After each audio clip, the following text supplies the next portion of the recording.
আসসালামু আলাইকুম। Lifestyle with বউ শাশুড়ি পেজের পক্ষ থেকে আপনাদেরকে স্বাগতম জানাচ্ছি। আশা করি আপনারা সবাই ভালো আছেন। আলহামদুলিল্লাহ, আল্লাহর রহমতেও আপনাদের দুয়ায় আমরাও ভালো আছি।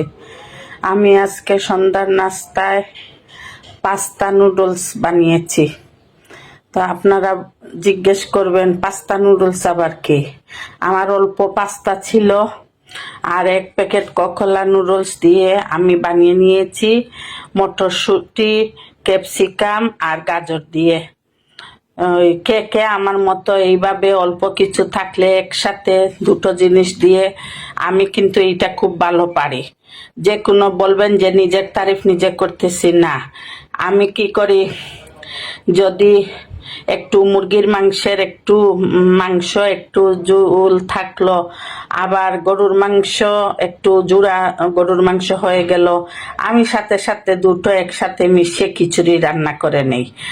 আমার মতো কে কে এরকম করেন কমেন্টসের মাধ্যমে আমাকে জানাবেন। এইটা আমি আমার শাশুড়ির কাছ থেকে শিখেছি, যে কোনো জিনিস ফেলে দেয়ার না, সবই হালাল, সবই খেতে হবে। ফেলে দেওয়ার কোনো মানে হয় না। আর আমি যে জিনিস খেতে পারবো না, আমি কাজের খালাদেরকেও সেই জিনিস দিব না। অল্প আছে দেখি যে আমি কাজের খালাদেরকে দিয়ে দিব, তা না, আমি এইভাবে করি। কে কে আমার মতো আপনারাও করেন কমেন্টসের মাধ্যমে জানাবেন। আর যারা করেন না তারা একবার করে দেখবেন, মনে অনেক শান্তি পাওয়া যায়, যে একটু জিনিস দিয়েও অন্য অনেক বড় কিছু করা যায়।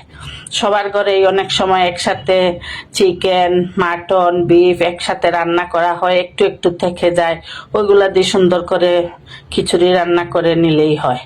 এই ধরেন আমি পাস্তা নুডলস বানিয়েছি, এই দেখেন, আপনারা নিজের চোখে দেখেন, পাস্তা আছে, মটরশুঁটি আছে, ককলা নুডলস, গাজর সব একসাথে করে আমি নুডলস বানিয়ে নিয়েছি। মাশাআল্লাহ, মেয়োনিজও ছিল বাসায়, অল্প ছিল, আমি ওইটাও দিয়ে দিছি। মাশাআল্লাহ, অনেক ভালো লাগছে খেতে। চিকেন স্টক আমার নাতি খায় নুডলসে, তো ভাবলাম নাতি খায় যখন আমি খাবো না কেন, সেই জন্য একটা চিকেন স্টক দিয়ে দিছি।